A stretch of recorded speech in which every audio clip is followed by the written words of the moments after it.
Okay, this week we will be discussing our next assignment, which will be covering the topics of ellipse, eye level, cross contour, and texture drawings. Throughout this lecture, we'll sort of look at some artistic references, discuss our learning objectives, and sort of tackle how to create an ellipse drawing. In mathematics, an ellipse is a plane curve surrounding two focal points, such that for all points on the curve, the sum of the two distances to the focal points is a constant. An ellipse is an oval shape with a major and minor axis crossing it at the center. The two major and minor axes are two straight lines that are always at a 90-degree angle to each other. They divide the ellipse into 4 equal parts. Part of this assignment would be to sort of utilize the system of creating an ellipse form for one single object that is man-made. We'll also sort of look at sort of ideas of recognizing how to make organic shapes by using cross contour lines. Talk a little bit more about that in the lecture. Now, a good example of this would be to sort of think about Kim Jong-ji's wonderful illustrations that he does from his more recent work. Unfortunately, he did pass away recently. I believe it was last year in 2022, which was really unfortunate. But he was a South Korean artist who is recognized both nationally and internationally across the world to sort of create these really dense images with figures, architecture, landscapes, and sort of really pushing the boundaries of scale and proportion. Let's talk a little bit about our learning objectives, which would be to identify how to create an ellipse, eye level, and cross contour line within our drawing. Students will create 2 drawings through observation, mainly using one man-made and one organic object. Students will understand the variety through the line quality when using graphite pencils to successfully depict the illusion of 3-dimensional form and space. For the materials needed throughout this assignment, we'll use our Sharpener drawing paper, 18 by 24, as well as our newsprint, which is also 18 by 24. We will also be using, again, our set of graphite pencils for this assignment only, our lead sharpeners, our actual sand, mechanical graphites, as well as our erasers and our kneaded and white erasers. We'll use our heavy-duty clips and our ruler. The ruler will be key throughout this assignment. Now, let's talk a little bit about mannerism, which emerged in Italy during the 16th century. It was characterized by artificiality and frequently had graceful but unusually elongated limbs, small heads, and stylized facial features, while their poses seemed difficult, pushing exaggeration and contrast to great limits, becoming more sophisticated with imbalanced compositions. Good example of looking at an early Mannerist master would be to sort of look at Parmigianino's self-portrait in a convex mirror. And he was 22 years old when he created this self-portrait and sort of showcasing his artistic skill, but also his technique to materiality from oil paints, from using the convex mirror. And that's sort of a really interesting approach of sort of not only looking at it, the picture plane, but also sort of warping the perspective of the background as well. Another good example would be to sort of think about the French ambassadors by Hans Holbein, done in 1533. This is another oil painting on wood located in the National Gallery in London. Holbein also became the actual patron and the painter to King Henry VIII. Now, when we're looking at this, on the left, we have Jean de Levet with his dagger showcasing his active life, who actually commissioned this painting at the age of 29. On the right, we have George de Seleuth, the book of the contemplative life at the age of 25. Anamorphosis is a sort of way in which Holbein created the skull on the bottom half of the painting. And it's sort of remarkable sort of seeing a distorted projection or drawing which appears normal when viewed from a particular point or with a suitable mirror or lenses. And I think this is a sort of, again, a technique artists have used throughout time to sort of exaggerate objects, but also exaggerate the actual physical form of the skull from Holbein's painting. But part of this is sort of recognizing how we can look at the objects within the space, but also sort of going back and juxtaposing the objects in contrast to the figures of what they represent. You have Christ's crucifixion, which is sort of on the top left half of the painting. We have a lute, which has a sort of broken string, sort of dealing with the reparation for what's going on in Christianity in Europe. You have the book of Luther's Helm's book, that sort of gives us more text and sort of knowledge of sort of thinking about the religious perspective. All of these objects have a kind of resemblance of thinking about the afterlife, but also sort of the skull being a sort of memento mori, a reminder of death, from Holbein's painting.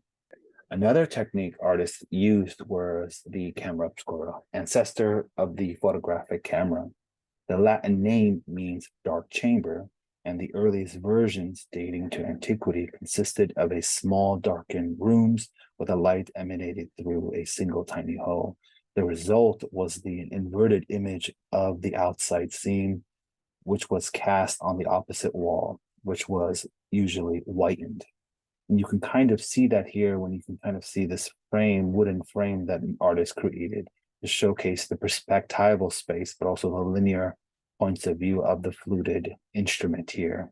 But artists really also use this in a much larger scale to sort of not only give smaller objects in front of still life, but also sort of make architectural spaces. But these illustrations kind of give you an idea of how artists in the early Renaissance used the camera obscuro. Now let's talk a little bit about Surrealism, which is a cultural movement that began in the early 1920s, and it is best known for its visual arts and writings. The aim was to resolve the previously contradictory conditions of a dream and reality. A good example of this would be to sort of look at The Persistence of Memory by Salvador Dali. Now, this painting, which is done around 1931, is another oil painting on canvas, but it's sort of in the beginning of the Surrealist movement, and the artists that used sort of different techniques in order to create different points of view, metaphorically and figuratively. André Breton, who wrote the Surrealist Manifesto, lauded Dali's work from a psychological state, which they called paranormal critical activity, which was a surrealist technique involving optical illusions of images, fear that the self is being manipulated, targeted, or controlled by others. Looking at a painting like this by Dali, you can kind of sort of see what André Breton was sort of giving to Dali in terms of being a godfather of the early surrealist movements. The Metamorphosis of Narcissus is a good example of showcasing how not only Narcissus looked at his reflection in the pool of water, but it's sort of, you can kind of see it's juxtaposed to something that is a bit more not only artificial, but sort of gives this really strange optical illusion of a nut as a head for the composition, but sort of changing its form to a perfect egg-like shape here with sort of a crack or sort of reflection of the flower that's coming in from the base. All of this is sort of pushing those boundaries of what's real and what is could potentially be from a dream. Now let's talk a little bit about the steps on how to create an ellipse axis. Now this is a sort of a brief diagram of sort of showcasing how to make major, which is horizontal, and minor axes, which is vertical. Okay. So the first thing you want to do would be to create a horizontal line and a vertical line that are perpendicular to each other. They should create 4 90-degree angles around where they meet. Kind of see them here. So here, here, here, and here. Then mark down equal spaces from the center for the major axis and the minor axis. The vertical space between the markers should be equal to the center, and the same for the horizontal space for the markers on the major axis. And this is important. So the sort of the center of our space would be here, right? This is the vertical line, so horizontal line. So this is a major axis, which is horizontal. This is the vertical, which is the minor. They would meet in that center. And you can kind of see when you add these points, depending on how wide you want to keep them, it's equal distance to the center. So it's marked here to here. And then again, you go from the center, you can mark it from here to here. You could also measure it out to be perfect. So you can again do 3 inches, 3 inches. Let's just say 1.5 inch to 1.5 inch. hypothetically.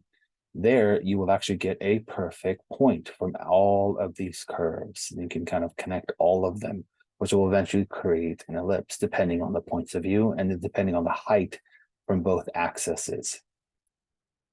This is really important when you're thinking about our spaces, but also focus on moving your shoulders and elbow, and don't move the pencil with your wrist. Instead, try to create an oval motion as you draw the ellipse, moving mostly from the shoulder and elbow. This is really important when you sort of like becoming not only much more flexible, but sort of recognizing how kind of organic you want to make your ellipse curves.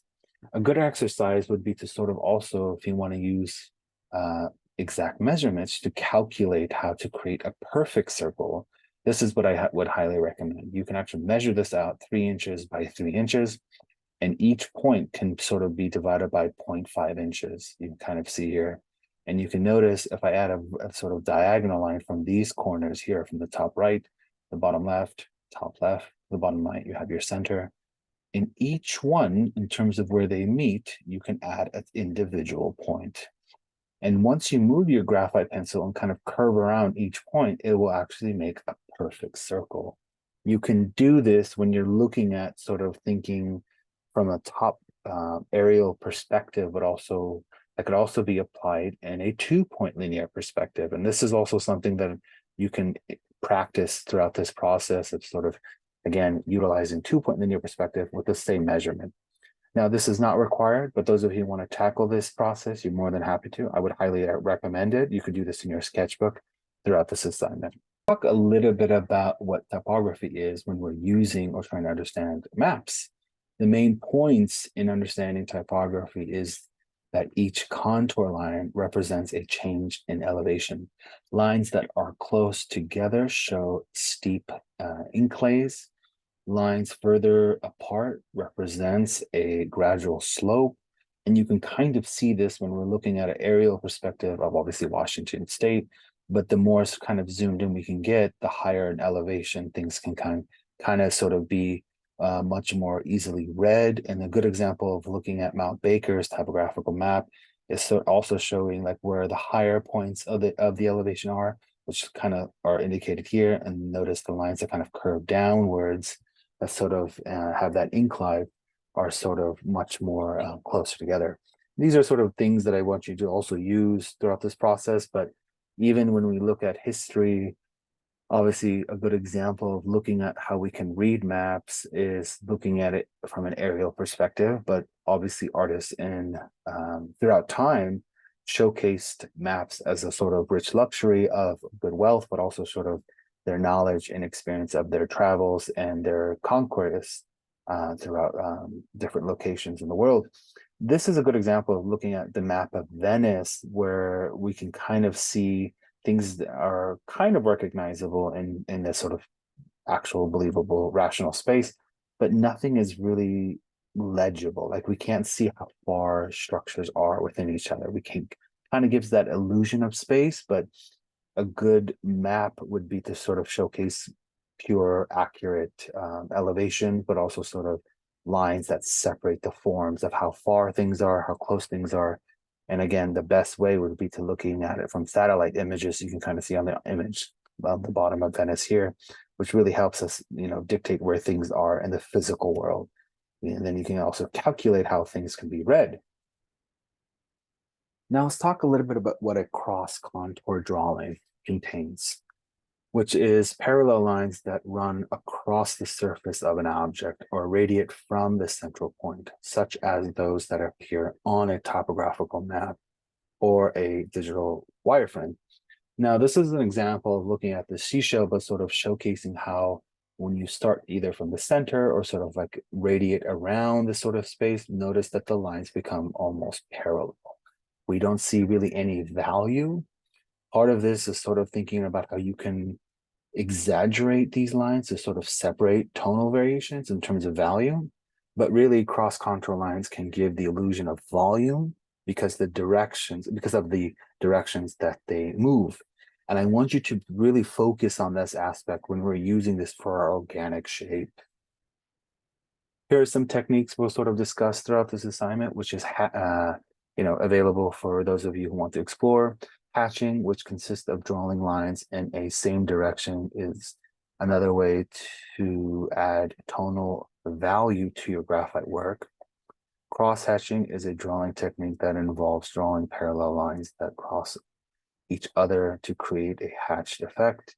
Smudging is a technique when you loosely apply graphite on the paper to smudge over a specific area to create the desired look. And then stippling, which can be used to create a dotted effect on your drawings to create darker tones. Simply drawn dots simply draw lots of dots close together. And this is also something that you can kind of explore more and more throughout your sketchbook as well. Now, this assignment will be utilizing one man-made object. Now, this is really important. I'm using this incense burner that I actually got as a gift to showcase what sort of points of view you can sort of articulate when you're looking at, again, an ellipse form. The first aspect would be to sort of looking at your object at straight eye level, right in front of me. The next one will be below eye level, slightly below, right? The one after that will be above eye level, so it's kind of moving my camera upwards. And then lastly, aerial perspective, which is sort of looking at it down. This is really important because when observing your selected object, students will begin to create 4 separate drawings, mainly using graphite pencil on the drawing pens. Students will identify how to use an ellipse around their selected object, but also sort of consider cross-contour lines throughout their drawings. Students can explore a variety of drawing techniques like hatching, cross-hatching, smudging, and stippling, but you can, if you want to sort of keep this nice and clean, just focus on those ellipse forms to kind of, again, exaggerate and sort of contour those lines.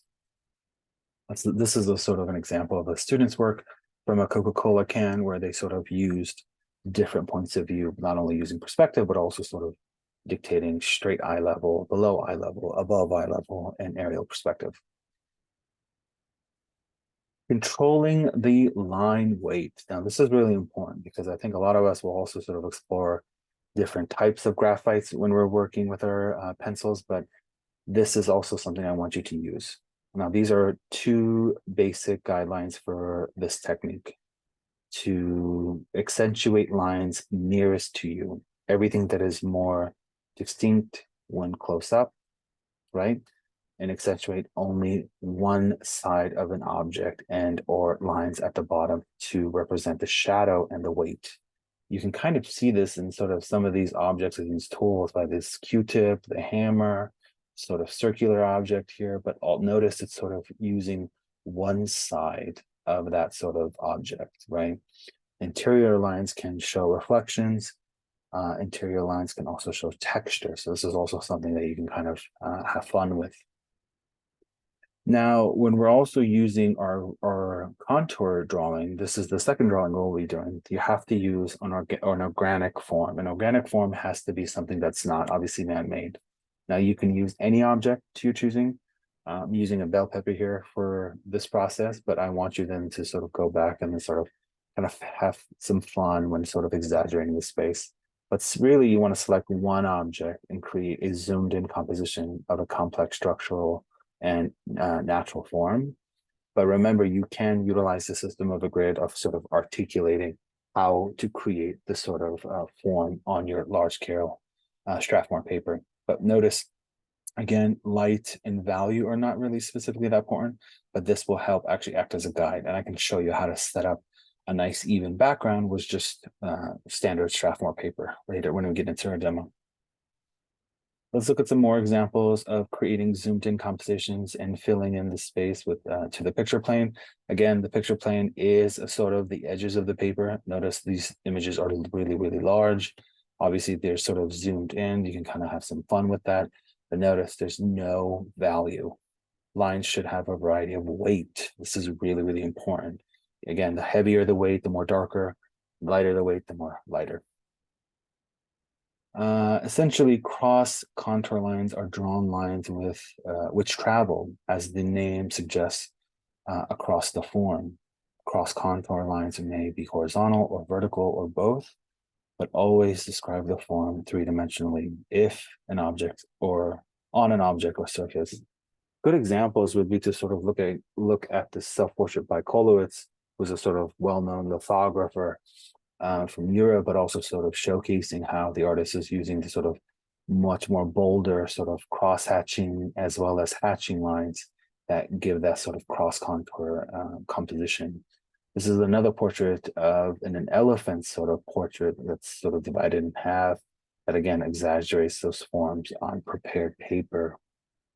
You also see this when we also get into figurations. You can sort of have some more fun and sort of exaggerate the forms and space of a nude body, but also cross contour lines really help exaggerate and sort of focus in the viewer's eye to really kind of dictate what's important throughout your forms. Here are another more examples of figuration you can kind of think about, but these are just two portraits of two elderly women, but again, showcasing the power and the sort of focus on cross-contour lines. Now, King Junji explains his thinking process in this video demonstration and documentary that I want you guys to also watch at your own time, if possible. I highly suggest it. It won't be required, but something to sort of think about where the artist is sort of, again, playing around with perspective and ellipse forms, eye level, cross contours, and sort of texture. And this is sort of all kind of giving into one single package of a contemporary artist working in that manner.